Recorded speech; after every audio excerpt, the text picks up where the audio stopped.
Ons begin waar het vir Erwin Olaf geëindig het. Treffende foto van Olaf se dokter wat met sy longe poseer. En die foto geneem onmiddellik na sy longoorplanting. Die titel, Finale selfportret. 'n Paar weke na die operasie is die fotograaf onverwags op die ouderdom van 64 jaar oorlede. Erwin Olaf Springveld, hy is in 1959 gebore en 2023 oorlede, is internasionaal bekend as een van die voorste Nederlandse fotograwe, kunstenaars, bekend vir sy kontroversiële onderwerpe.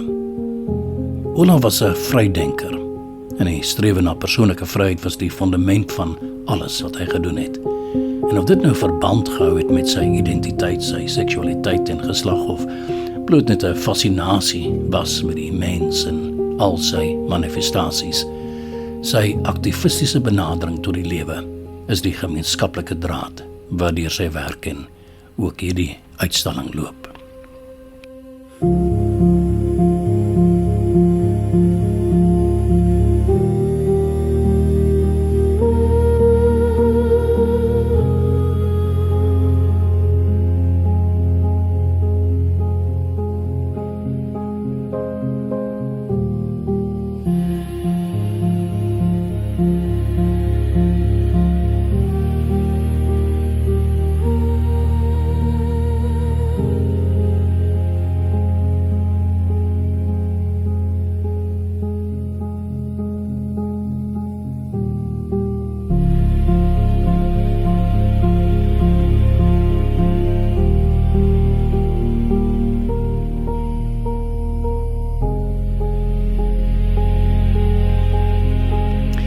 Dit was Erwin Olaf se droom om ooit sy werk by die Stedelike Museum tentoon te kan stel.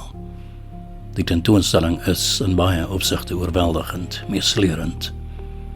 Tussen die geweld van die prent wat spot, vertel, sien, kyk, vind jy ook die stille oomblikke van refleksie.